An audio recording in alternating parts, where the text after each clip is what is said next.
This segment of the NexGen Patriots podcast is sponsored in support of the West Virginia Tobacco Quit Line. If you or someone you love is ready to quit tobacco, you're just one phone call away. Trained coaches are available to provide guidance, resources, and support every step of the way. Call 1-800-QUIT-NOW for free coaching, helpful resources, and encouragement to help you break free from tobacco. That's 1-800-QUIT-NOW to take the first step towards a healthier future. Mr. Jacob Schroeder, thank you so much for coming on the podcast, and welcome to the NexGen Patriots podcast. Thanks for joining us. It's an honor to have you as part of this special series honoring the 250th anniversary. So, thanks for having me. Excited to be here. Of course. Made a little trip down here in Ohio, and it's always a pleasure to be back home. So thank you for taking time out of your busy schedule. So kind of that everybody kind of knows a little bit more about you. Kind of share some hobbies, interests, things you like to do outside of work. Yeah, outside of work, I'm a big skier. I try to make a couple ski trips a year. Ski a little bit here locally, but not much of a hill, but try to make sure I go out west at least once a year. And then I'm a hiker as well, so I spend some time outside. That's really what my big hobbies are, is spending time outside. I do read a lot, but many of the times that's work-related. I read for fun as well, but kind of a blended hobby there. Yeah, yeah, I get that. Cool. Anything interesting, like national parks? You like hiking national parks? Yeah, I hiked Yosemite last year, been to Glacier a couple times. Cool.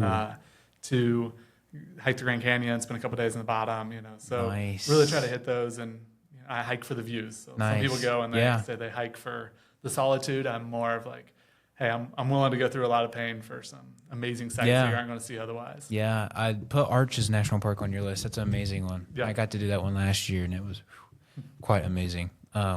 Anyways, everybody has an introduction, and so we kind of just want to walk through your career, how things started for you.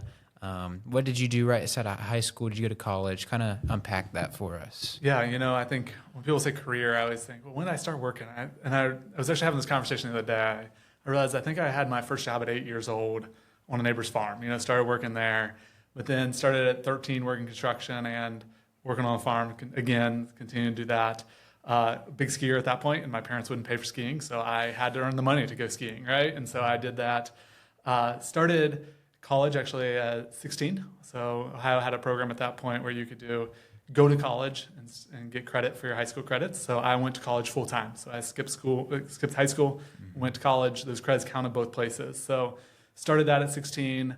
Got my first job. Was going for accounting. Got my first job doing accounting work at 17 for a local stove shop. And so went through my first IRS tax audit at 17. So that's why I got brought in, helped with the IRS tax audit, and then kind of started helping run it, moving into more of a general manager position, doing the accounting stuff, but also helping run the business at 17 years old. So kind of did that and continued working there, went on, got my bachelor's degree, ended up with a pretty serious knee injury, which made me decide to go get my master's degree. So at that, when I initially went in, I was just going to get my bachelor's in accounting and come to the end of my bachelor's. And at that point, you had to be in school to stay on your parents' insurance. So I was like, all right, I have this major health issue. I need to stay on my parents' insurance. I guess I'm going on for my master's. Yeah. So didn't really intend to. And so then went on, got my master's, interned in an accounting firm. After school, though, and after college, went and actually worked at a managed service provider, small business. And so came in there, was the accountant, but also filled a project manager role, did a whole bunch of work there. So I was a loan accountant there. Really got experience of running a business, and actually working in it. So when that was done, I actually went back into public accounting and ended up getting my CPA exam and passing the CPA exam. Was there for about 5 years, and then actually went to Honda and helped with a massive accounting system implementation. So went from small business to public accounting to a Fortune 500 company, right? And so was there for about 18 months, kind of wrapped up the SAP project and was going to go back into doing normal accounting, and had an opportunity to come back into public accounting. So I moved back into public accounting and was there about 6 months, and then decided to launch my own firm. So launched my own firm, had a partner initially. 2 years in, I decided to go separate ways.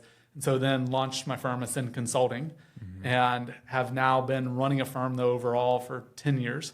And so I have Ascend Consulting, and then about 2 years ago, we made the decision inside of Ascend Consulting to, really focus in on advisory and business advisory. And so we had always been a business advisory firm, but we also did taxes, we did bookkeeping and accounting. So 2 years ago, we actually split off our bookkeeping and accounting business, and we split off our tax business. So we have Ascend Tax and NexGen Accounting and Bookkeeping. Those are ran by partners of mine. So I am no longer involved in those businesses, but I still do have an ownership piece of them. And so then Ascend Consulting really focused in on building an advisory system to help businesses grow and scale and achieve their goals, right? And so we have developed an entire advisory system. Most accountants do a lot of what we call random acts of advisory. So someone calls with a problem, they'll advise them and help them through it. But we really build a system that drives enterprise value and helps those companies grow and become worth more and achieve the owner's goals. And so building that system instead of just answering questions here or there, or hey, we have a problem, let's solve that one. But actually having a system that says, here's where you are today, here's where you want to be, what's the path to getting along there, and having tools along the way that we can lead them through and coach them through is really what we focused on the last 2 years. And then last year, we actually had a lot of accountants coming and saying, we see the methodology you've developed, we want to license that. So now we are building that into a software that accountants can use, but also business owners can come, and we have an AI advisor that will lead them through it if they can't afford a human advisor. So they'll come in and at a cheaper price point, be able to just lead them through, and it's a full voice conversation. So it's not a chat bot. You're literally just talking to the AI like you would to a human. And we have it very tailored and trained to only lead through our system. So you don't have the issue where ChatGPT gives bad advice or gives you advice today that's different than advice yesterday. So we've really narrowed that down. And now we're building that software. So as for me, I am leading and actually running Ascend Consulting still, but I'm also building the software on the other side. Okay, nice. Sign me up. All right. So that was a quick run through kind of the journey. No, that's all right. Of the entrepreneur journey. That's all right. So what is this advisory thing called? Do you have a name for this part? The software is called Orca Advisory. Okay. And so it is live today. People can go sign up. Full diagnostic that we're doing right now. Monthly subscriptions launching in a couple weeks here. So awesome. By the time you watch this podcast, probably live. Cool. All righty. Well, we'll have to stay informed on that. So what kind of led you though into this? I mean, as far as then getting into the AI field of this, how did that all unfold? Yeah, so it's an interesting journey. I'm thinking back now. 9 years ago, I'd actually filed the trademark on AI-powered humans. Okay. And that is hey, using AI to make people more human. So that was, I think 7 years ago, we filed that patent now, 7 or 8 years ago. So really my journey with AI, a lot of people was hey, AI is just a thing in the last couple of years with the release of ChatGPT. Right. Yeah. But actually when I launched my firm, I had an amazing opportunity to join Intuit's Accountants Council. And so Intuit, the maker of QuickBooks, TurboTax, some of those things. And so I got to work really closely with them at a large scale. And actually for a little while, I was the only CPA in the nation with just an open PO to do development work with them and help them develop what the future of those products would look like. Yeah. And so working with them and working with other softwares in the industry, I saw where AI was heading before it was even a chat bot, even when it was just behind the scenes AI. And what I quickly realized is, AI was going to take away a lot of the grunt work or a lot of the, the data crunching that an accountant did. And there was kind of some schools of thought, and there's a lot of push of hey, we just should use AI to make us more efficient and just do a bunch more work. And I kind of took a counter position to that 7 years ago that really what we should be doing with AI is using it to free us up to be more human. And we should take that extra time, not to just go do additional work, but to actually lean into what makes us uniquely human and double down on that, because that's what really is going to provide value in the long run. And we're starting to see that today, people are saying, okay, what are everyone going to do? Well, there are some things that make us uniquely human, and that is what we need to lean into. And that is what we should be building those relationships with. And we should be leaning into other people to say, hey, let's be more human, not just do more work and make it disappear. And so that was really my journey of getting to know that side. But even going back before that, I remember clear back at 16, I was beta testing products for Microsoft and their software side. So I've always been technologically inclined and working through there. Taught myself to do some light level coding at 17, 18. Never went through that in school, but even now today, those pieces, I can read code at least. I won't say I can sit down and just write code with Claude Code or Codex, some of those tools. I can certainly write it and review it. I'm in no means a code writer, though. Yeah. So that's kind of that journey of, it's a longer journey. It's not something recent, but it's always been, how do we leverage technology and tools to make us more uniquely human instead of doing things that are just rote and not necessarily additive to the human experience. Nice. That's really interesting. What makes your product, or I guess services, different than from like QuickBooks, or better, really, than like someone like that? So we're not doing the financial transaction side, which is, if you take QuickBooks or TurboTax, they're really a system of record or processing data. And we're really saying, what does that mean above there? And a lot of it isn't even data. A lot of it is things that are in an owner's head. So, okay, what's your vision for the company? How are we clearly communicating that to your team? In many small businesses, that vision is completely locked inside the owner's head, and where's it at?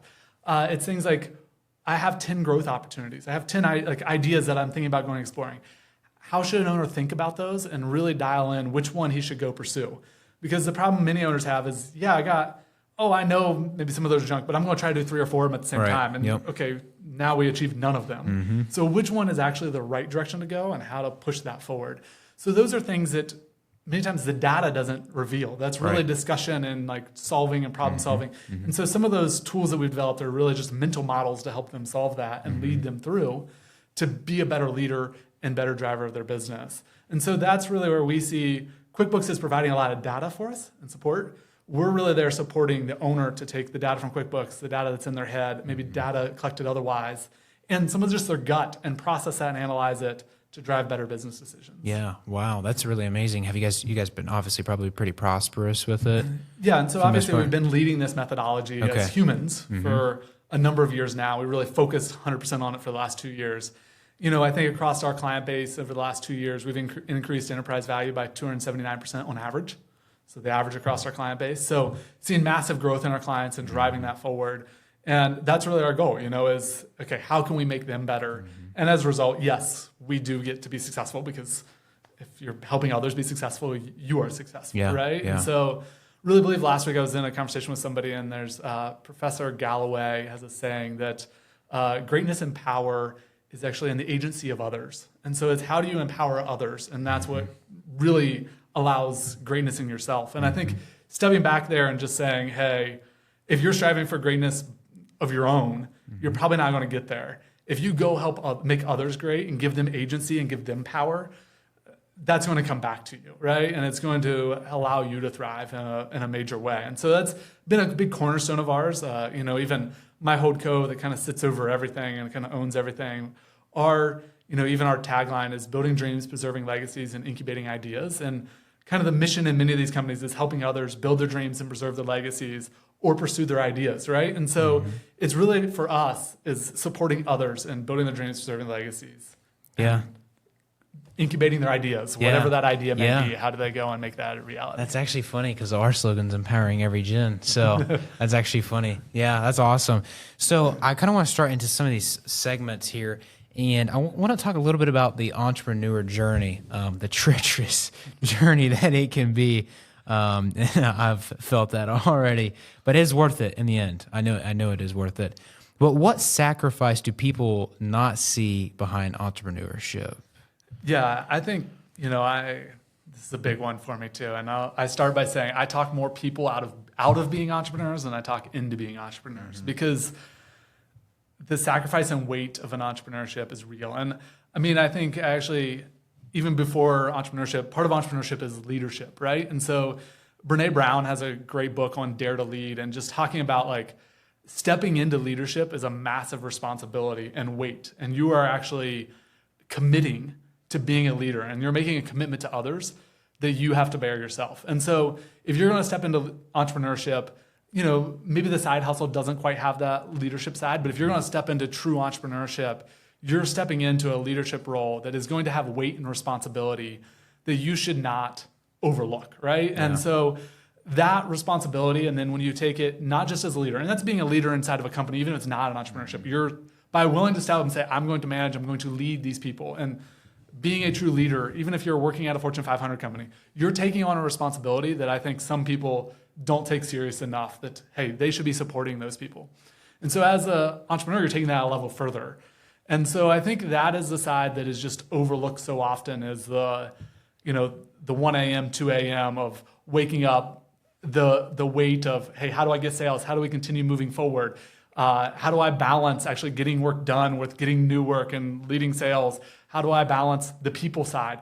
Oh, I have 15 people that's livelihood depend upon me executing and doing this right and making the right decisions. And I think actually a lot of people probably talk about the 2 a.m. side, and I think it is overlooked, even the 2 a.m. side, but probably the greater piece is just that mental weight that just lives there. And it's like, hey, it's there all the time. Yeah. The delayed gratification. Correct. Yeah. And constantly making decisions of, hey, I'm going to make less today and I'm just going to invest for tomorrow. And we always take a long-term view, but I think, yes, there's a weight there that, okay, I look at a friend and I get the job offer, which I've had, and can be making 5 times the salary I'm making today, and be able to leave at 5 o'clock and not have to worry about things. Like, okay, that's a big sacrifice we're making to be an entrepreneur. Yeah. But by doing this, I'm giving power to others. Like, I step back and, we talked about spinning off NexGen accounting and bookkeeping and Ascend Tax. Well, we were able to take people that we had another relationship with that would have just been an employee and actually give them ownership and give them agency to build their future and build their dream. And like, that to me is so fulfilling, to see them go and have a future that otherwise wouldn't have been possible for them. Yeah. And like, that is a reward that, I could be making 5 times my salary over here, but that's a reward that I think isn't there, that isn't spoken about a lot. But that entrepreneur journey is definitely treacherous. And I go through my journey and, I guess I didn't talk about some of my other entrepreneurial ventures that we've had too, so even within the firm, I had a firm that failed and a partnership that failed and went its separate ways, right? I've had partnership dynamics we've had to, partnerships are, they're messy, but even in anything, businesses are all going to end, especially death or divorce, right? Like, so it is a reality that you have to plan for and go through. And, they are people in them, and people can be amazing, but people can also be a real challenge. So there's just a lot there to kind of dig through and peel back the layers of that. It is never, lots of people try to talk about the overnight success in an entrepreneurship. And I've, in all my, 20 years of working in business, I've never seen an overnight success, right? Just not seen it. You don't see that hard work behind the scenes, that the points where it's like, am I going to be able to make next month's bills pay or not, right? And where is it at? And I think a lot of people right now talk about Elon Musk, right? Because he just did SpaceX IPO. And it's like, if you go back through SpaceX's 25-year history, there were 3 distinct points that within a month they would have been bankrupt. And Elon Musk put it all on the line. Yeah. And if any of those decisions had turned out slightly different, he would have lost everything he had worked for, right? And so every entrepreneur journey, maybe we don't have the same outcome that he has had, but typically every entrepreneur that I work with have had those points of where they have to put it all on the line. And they're saying, hey, it's make or break. We're going to go for this. We believe in it. And some of them, the outcome goes the right way. Some of them, it goes the wrong way, right? And so, and actually many times, even if you go through those journeys, many times there's small decisions there that go the wrong way and they still dig out of it and still make it. And so there's just that perseverance of an entrepreneur, I think, is sometimes overlooked, and that grind that it is. And there is no way to get there without the grind, as much as we would all love it to be. And that kind of leads us right into our next question. Do you believe it's still possible to build something from nothing in America? Absolutely. Like, there is no doubt about it. I see it in all my clients, right? I've had multiple clients that didn't graduate with a high school diploma, and they've went and built multi-million dollars worth of worth without even a high school diploma, and just the willingness to go work at it and put the time in, right? Has it been easy? Absolutely not. Does it take sacrifice? Absolutely, right? Yeah. There is no gain without sacrifice. And so that is 100% possible today. I see it every day with the clients we work with. And it's one of the things that bring us joy, right? I think of my business partner in Consulting, Obed Maurice, he's from Canada, and he talks about this. He talks about one of our clients that, we get on the Zoom call with them, and you can see out the window the American flag flying in the background, didn't have a high school education, but yet went from that, has a family, has a multi-million-dollar business from, I don't even know if he actually had, he probably only went through 8th grade or 9th grade, yet has been able to build this, right? Mm-hmm. And actually, Obed being Canadian, talks about this, you see the American dream lived out in the client. And It's super amazing. Mm-hmm. And I think sometimes as Americans, we can just gloss over that. And so I think it even means more to me, when I hear him say it, coming from Canada, and Canada's a great place, so don't take that wrong. But hearing him talk about watching people live the American dream and how amazing it is makes me even step back, even as much as I love it and believe in it. Right.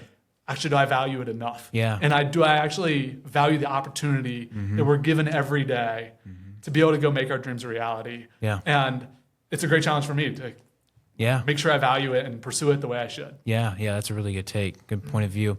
What separates people who dream from people who build? Yeah, this is an interesting one. I think it just takes a certain, and I struggle with this a little bit, right? Because I think it just takes a certain amount of drive. But I don't know if you've ever heard of Patrick Lencioni. He wrote Ideal Team Player, Working Genius, a bunch of other books too. But he has a Working Genius model.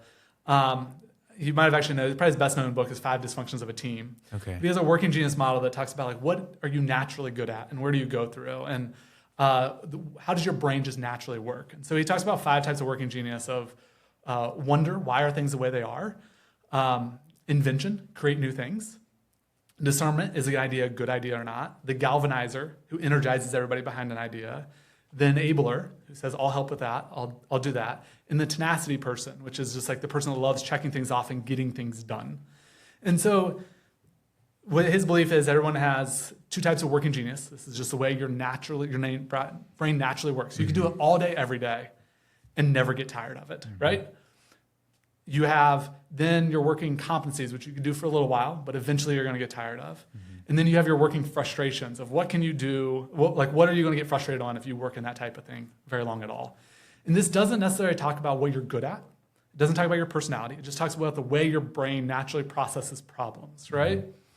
And so the interesting thing is when you hear a lot of people talk about builders, they're going to say, oh, that's a tenacity person that's just going to get in there and check the boxes and get it done, right? And the reality is, when I step back and look at myself, I am a inventor discerner. So I love inventing things and discerning. You could put me in a room all day, people bring me problems and say, how do we build a solution for them? Or bring me in hey, I'm thinking about A or B. How we make that decision. I'll walk out of the room at the end of the day more energized than I started. That's just who I am.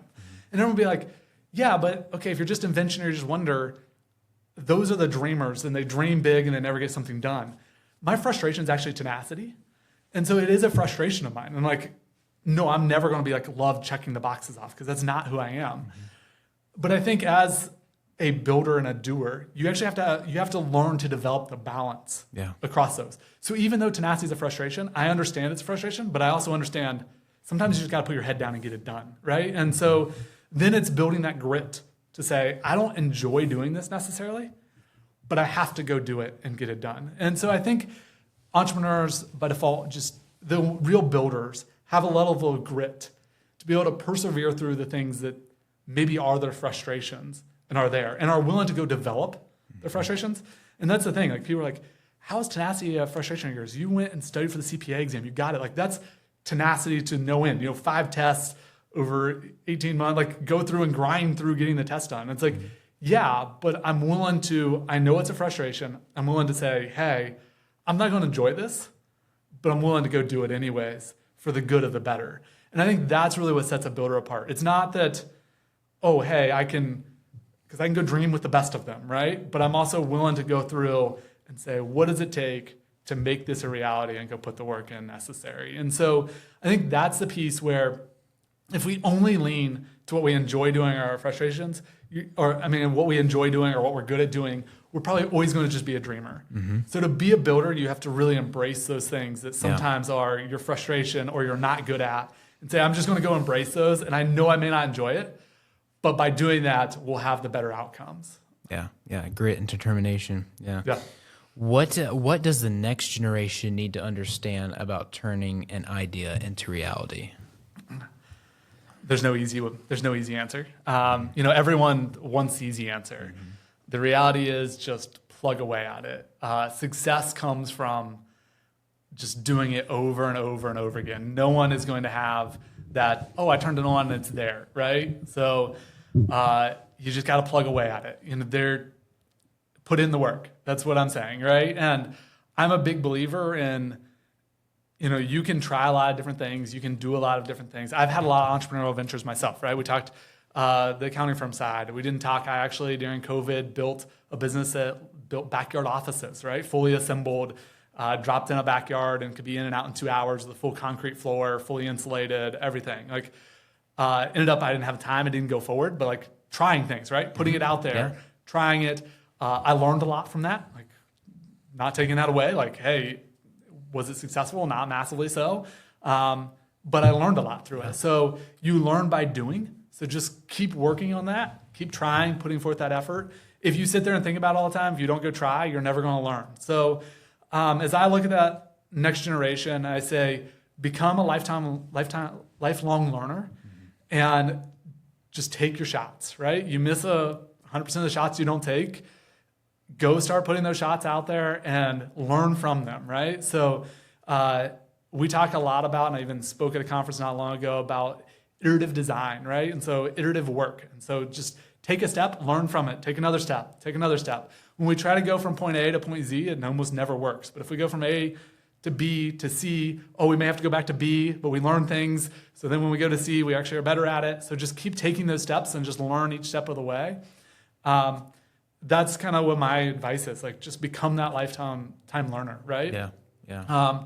Learn how to experiment and learn how to fail safely. And so these are a lot of things around, take small bets, not big bets, and learn from them every time. So spoke last year at a conference around developing this in accounting firms and how do we build a culture of experimentation and innovation. And it's by creating safety nets and allowing people to learn to explore and try things in a safe manner. And so I think even as humans, we can learn that, right? What are our bail points? How do we learn safety? How do we take risk and do it in a safe manner?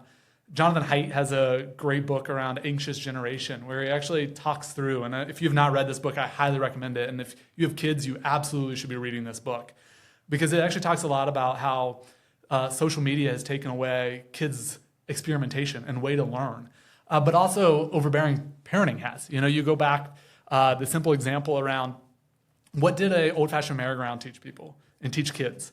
Okay, kid got on it first. They're sitting at the center, right? And they're in the safety manner. Then they realize they ease out a little bit more. They learn, okay, I'm safe there. I tried, I tested. And then they learn a little bit more and maybe eventually they get thrown off, right? Yes, risk. But they learn how to manage risk all through that. Well, if we take that away from them and they don't get to go play on their own, they don't learn those lessons. So now we're actually setting them up by not allowing them to experience risk and failure in small ways. What actually ends up happening is they don't understand risk. They don't understand managing risk. So they take this massive risk that when they fail is detrimental to them and to their development and to everything else. So this idea of actually teaching, not even teaching, but just forcing kids to learn how to manage risk at a young age is a big manner. And this is one of the reasons Jonathan Haidt believes that social media has had such a negative impact is because we actually didn't teach them to manage risk. And then we gave them this device that opens up a world of unlimited risk to them. Yeah. And we expect them to manage this really well when we didn't learn to manage risk in any other manner.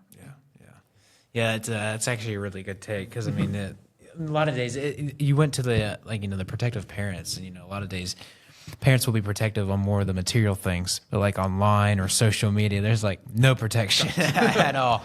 Yep. It's leaving them to the wolves. Yeah. So let's kind of move on here. This is going to be probably one of your favorite topics we talk about. So I kind of want to talk a little bit about technology and AI.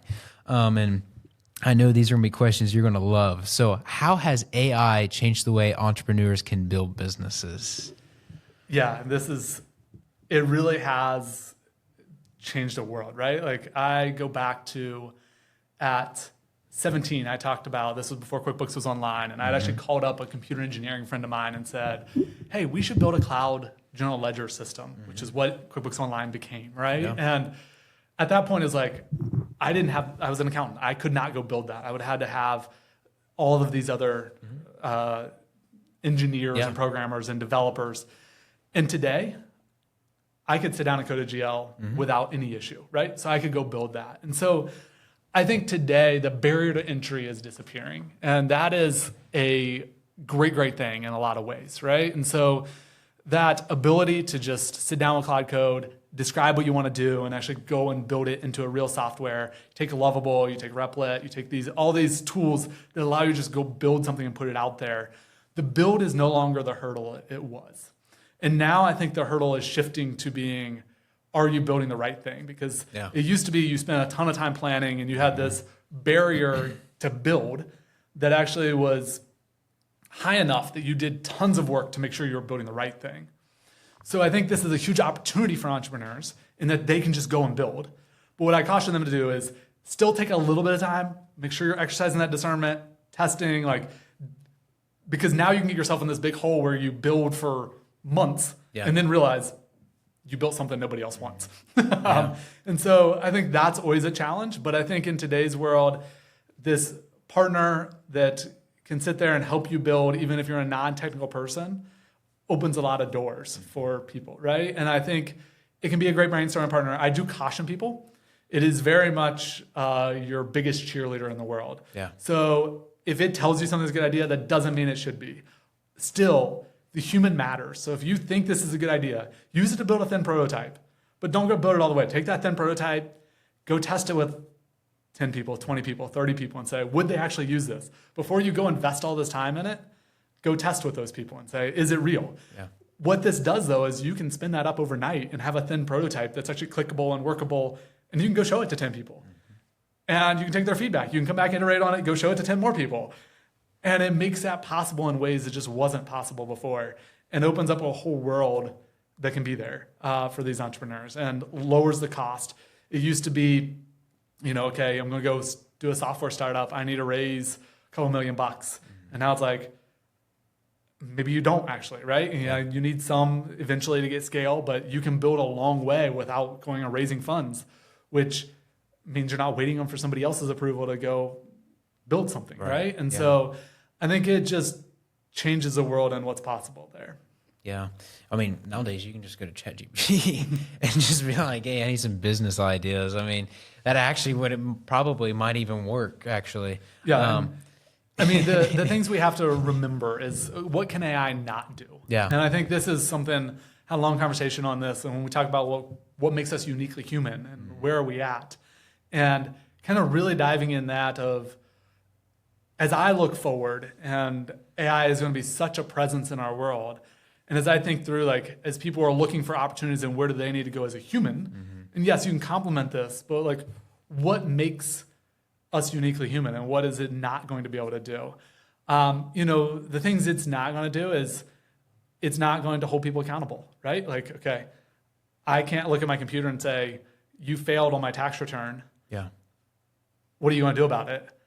I can do that with a human, right? And I can hold them accountable to it and actually respect something back. It is not going to be creative. Now we have examples of it pulling and putting things together in maybe a unique way. And it's not typically unique. It's like, hey, we just didn't have the processing to pull from Z and A and put them together in a way. We just didn't have enough computing power to do that. But by default, it is mostly generating new things based upon prior things. So it is not going to come up with a completely unique and creative idea. So how are we exercising imagination? How are we actually doubling down on that and saying, how do we make people creative? And so don't shy away from that. Yes, we have this focus on STEM, but if you're ignoring how to be creative and how to learn new things and how to try and invent things and draw a new shape and just inspiring creativity is something that we really have to double down on and say, how are we doing that so we have something in the future, right? And so back to AI being your greatest cheerleader, it's, sitting across from somebody, I'm willing to tell you something is not a good idea and say, really, let's dive deeper on that. Yeah. If we're having an uncomfortable conversation, humans have we lean away. But I think in a world of AI, because AI is just going to confirm that, we have to learn ourselves to lean into those uncomfortable and be like, are you sure that's right? Where are we at on this? And that's something AI is never going to be willing to do to a human, is lean into the uncomfortable. It's not personable. Yeah. When I tell the AI, no, I'm not willing to talk about that, the AI is going to be done, right? As a human, we can say, I hear you, but I think this is your real issue and we got to dive in here. Like this is going to be what makes or breaks us. And if we don't get it right, we have a problem, right? And so that's where AI is not going to be willing to lean in like that. And so we have to develop those human skills and develop that side to really, as we look forward and carve out those human roles of managing AI and driving it, that's what can make us uniquely human. Use the AI to crunch the numbers, crunch the data, and then allow us and enable us to even be more human and lean into those type of things. Yeah, yeah. What human qualities become more valuable in AI, in the AI world, I should say? Yeah, and I actually just got a discussion on this one. So a year ago, one of the things I said, and I've since changed my opinion on, was I thought, empathy. Like, empathy is going to make us uniquely human, right? Because we can empathize with that person. And interesting enough, there was a study from a university not long ago that showed people felt AI was more empathetic than other humans were. And so, okay, what does that mean now, right? Like if we take empathy away. And this is where I go back, okay, what is it really then? It's actually that shared experience and that bonding that we can get to. And it's,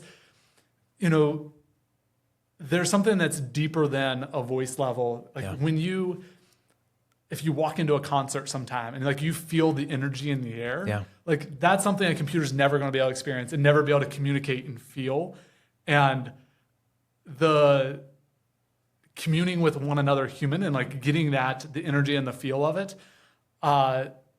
is something that is going to very much be uniquely human and something that AI is not going to be able to replace.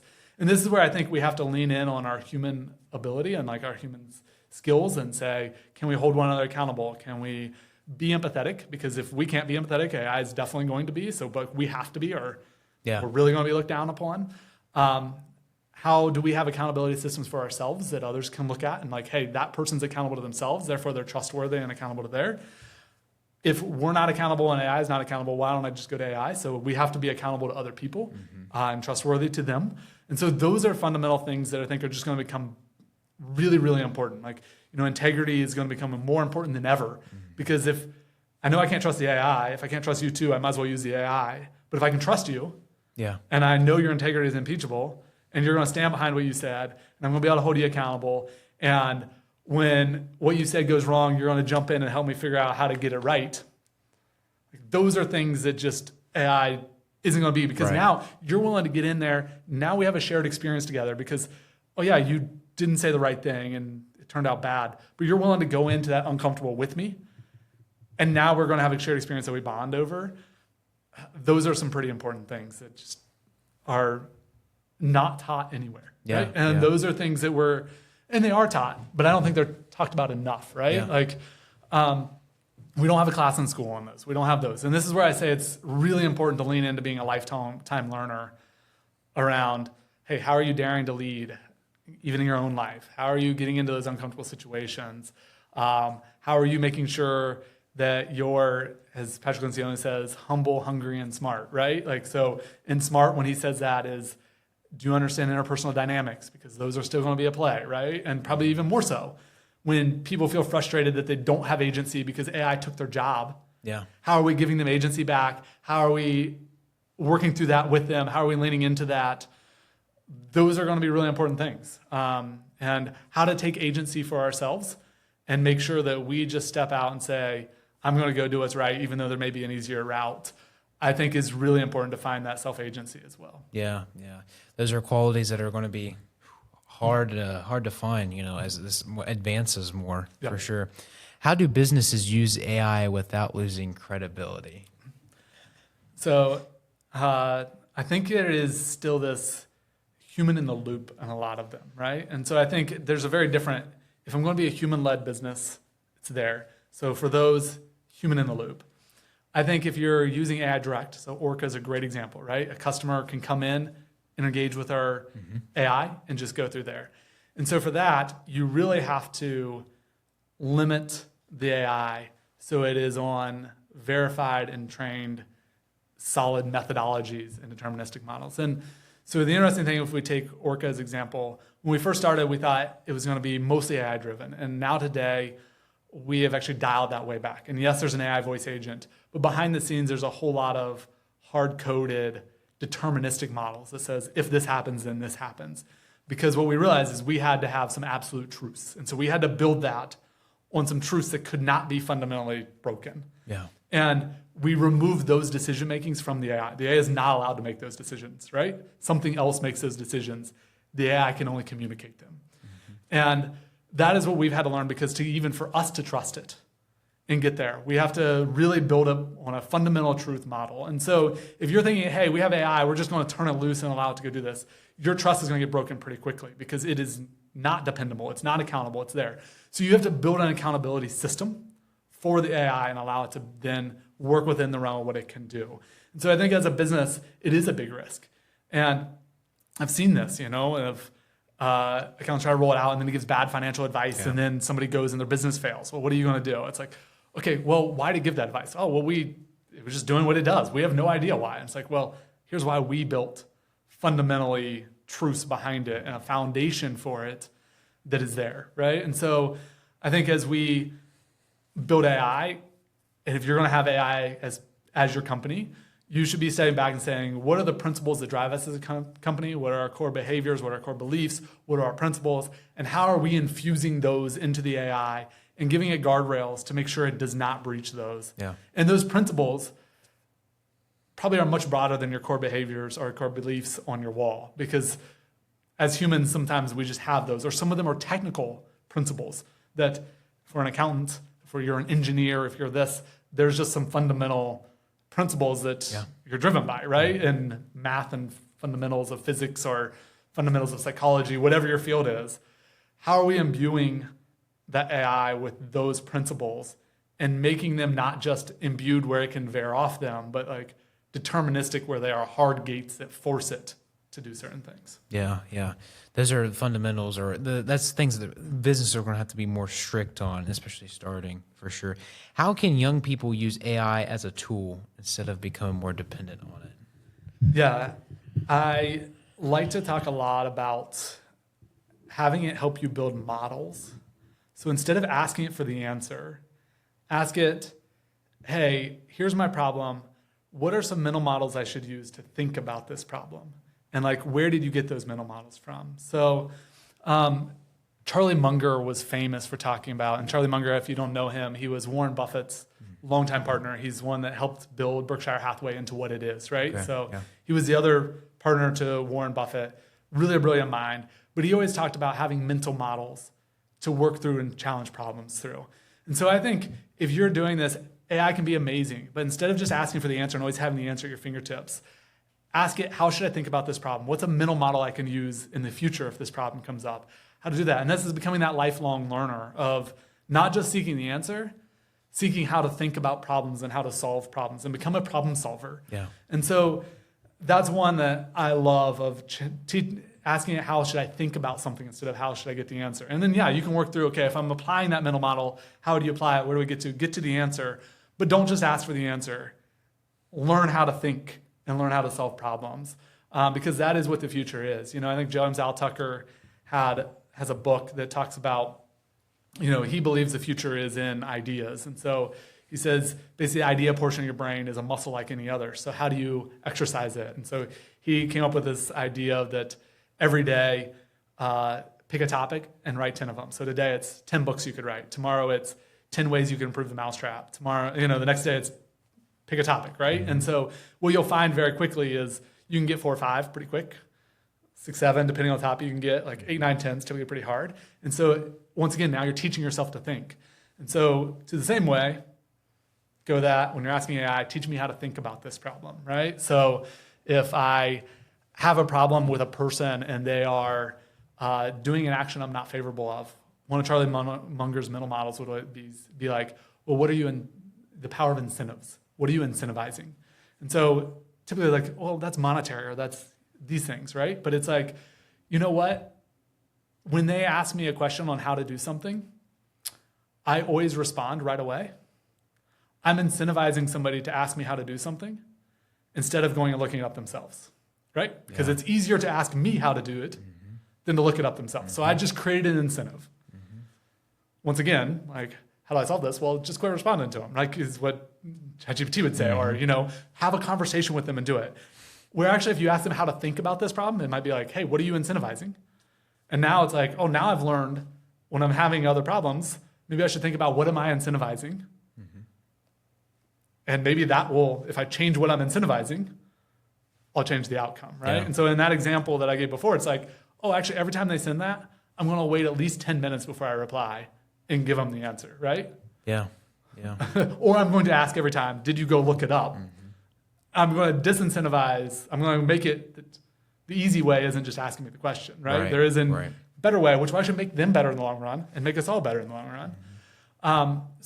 That's just like one of those mental models that ChatGPT can give you. Like, here's a way to think about this and a way to solve problems. That now, not only did you get to a solution on this problem, you can also then apply that in the future and make yourself a better rounded person. Yeah. I think that's something you could use in any part of your life, though. I mean, not even with just AI, for sure. So I kind of want to move on into the next segment here as we kind of talk a little bit about America's 250th anniversary. But as we celebrate this 250th anniversary, what does this milestone mean to you personally? Yeah, I mean, this one, I almost tear up thinking about it, right? Like, of when you just step back and think how blessed we are. And, I look at where I am today and the opportunity I have, and I say, I own 5 businesses, I have a great life, I have all these things. And how was that possible? And it truly steps back to the freedom to go and pursue what I want to pursue, right? And like the opportunity to pursue. I mean, you go back to just the fact that people laid down their life to not be ruled in a way that restricted their freedoms. And I talk with a lot of business owners, right? And I have had the luxury of being able to talk around the world to business owners. And it's like that freedom we have to move and not be locked into a class that you were born into is unparalleled, right? Like it is very unique to America to be able to do this. And yes, there's pockets of it in other countries, but never to the extent we have. Right. And to think back that we were founded on that fact of you have that freedom and that ability to go pursue and make life what you want it to be. We are truly blessed, right? And I don't think we can ever just step back and take that for granted, right? And so, I think we're in this bicentennial. It's something to really be celebrated. It is the longest surviving country in the world, right? And it really goes back to our founding fathers and how they designed us and the way it is. And to those that say, our country's terrible, our country's this, I think you just have to look at even in the last couple of weeks, the World Cup's going on, and people from other countries are coming around and saying, wow, everything I've been told about America is wrong. And I ask you, if you're questioning, is this where, how are you really stepping back and looking at the full picture? And there are things in our country that are not great. Right. Like there are things that we wish would be different. And no matter what side of the aisle you're on, you have a perception of them. But if you really step back and look at the big picture of our country and where it is at and the good it's done in the world and the good it's doing for the people in it, yes, there are things that aren't great. But if you can't take that big picture, you're thinking too small. Yeah. And you're not stepping back and looking at how amazing things are. You really just need to, I would encourage you to go step back and say, why am I thinking so small? Why am I looking at problems instead of opportunities? Why am I not appreciating what is here? And so I'd say just really start looking at how blessed you are, because the worst person in America is multiple times better than a lot of the rest of the world. Yeah. And so just stepping back and being grateful goes a long, long way. And I can't say enough of how grateful I am for this country, the opportunities we have, the possibilities I see, the people who've laid down their life for it time and time again, those freedoms that I just take for granted. And, all those people that are out there like worried about it, the fact that you can go complain about it, just stop and think about that. Like, how amazing is it that you can actually say that freely and not have to worry about someone showing up and knocking on your door? Yeah. I've said some pretty controversial things at times, right? Like, and I have some controversial views, even like around AI. I've taken some strong stands, and in other countries, those probably wouldn't be able to be said. Yet, here I have no questions, right? Like, I just don't even worry about it. It doesn't even cross my mind. And so, this is an amazing, amazing country that I don't think we ever stop and are grateful for enough. Yeah, yeah. Many of America's biggest industries started from ideas and risk. And how is it important, or how important is entrepreneurship to maintaining America's future? I think it's really, really critical. You talk a lot of people, and you could make the argument that wealth is concentrated too much at the top and not enough down, right? And I mean, I also look at those people, they put a lot of risk on the line. They put the risk, and I say they deserve the reward. But I also hear you that maybe there is too big a gulf.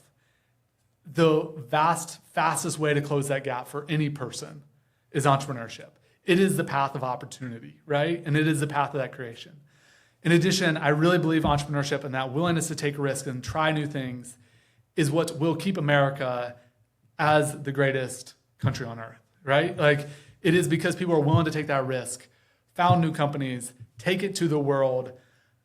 Some of those are national security things that are only going to stay here, but they are what elevate America to greatness. And so entrepreneurship is the path to economic mobility in this country. It is the path to greatness. It is the path to those companies paying a lot more in taxes and paying a lot of taxes, which enables others to be better. And so spurning entrepreneurship across the board only elevates the entire country. It creates jobs for people. It is the economic engine. Still today, we talk about the top, but the vast majority of jobs is in small business, not in big business. It's all in small business. And so the vast majority of that is driven by entrepreneurship. And so unlocking that, keeping the next generation going, keeping older generations starting new businesses, that is the economic engine that powers this country, produces economic mobility, produces economic safety, produces a solution to the national debt. Like, we can continue going. Like, entrepreneurship is that gateway. It's not taxes. It's not limiting top people. It is not, more welfare stuff. It is not, paying just people more. No, it is entrepreneurship which opens that door, because entrepreneurs create value that other people will pay for. And so that is really the thing. What are we creating value? And creating new terms of value is way easier for a person closer to where that value is needed than in a big company somewhere. So small entrepreneurship is where lots of value creation happens. It is where value creation comes to the world. It is the engine that will drive the prosperity and the future of America. Yeah, that's so true. When we look at America and, from railroads, steel to banking, technology, every era has had industries that defined America. What do you think defines America's next era? Yeah, I think the easy answer is AI, right? Like, AI is the easy answer because we have the frontier labs. We have them. We have the hyperscalers. So we have Google, we have Meta, we have Facebook. Meta, we have Amazon, Facebook and Meta are the same. We have those hyperscalers that are also building AI models. You look at Google being an AI frontier, but we also have Anthropic. We also have OpenAI. These are, the titans of this era. But I think there are other titans coming, right? And I do think, I think there's actually the argument that you actually step back at one point, Westinghouse was a titan. It's kind of get lost to history because what happened? Electricity became a utility, it became a commodity. Right? Like, it really became a commodity. Railroads kind of worked their way down the chain. And I actually think the AI models in a lot of ways are going to become commodity. So really, the titans are going to be who builds the value on top of those commodities, right? Those commodities will be titans, but the titans of the next generation will be what is built on top of those. And so we're starting to see some of this in robotics. You're going to see a lot of robotics coming out that's going to create some titans. And so that's kind of in the technology world. I think there is going to be another Titan created probably in, and I don't know where exactly or who it is, but I think there's going to be something in the human experience side, because as robots take more and more, we're going to want better human experiences and unique human experiences and ways to interact with things. And I think there's going to be something in this empowering humans to be more human era that I don't know exactly where that is, but I think there is a Titan to be created in that industry that kind of pairs some imagination, creativity with some humanity, and really just making that more human. I think will be a massive draw, and there's going to be a Titan created out of that as well. Yeah. I actually can see that, and you can actually, if you look at it right, you can see the need for it eventually being there. Yeah. What it is and what it looks like, I haven't put enough thought into that yet, but it's an idea. It's there, yeah. Another reason why we're going to Mars, exactly. So as we kind of wrap this up, I ask this question in every interview because everybody has a unique answer, perspective on this. But in your own words, how would you define success? Yeah, and let me think about this for a second. Yeah, it's a deep question. Deep question for sure.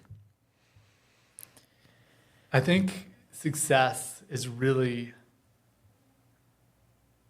the freedom to work on what you want to work on with people you enjoy working on it with.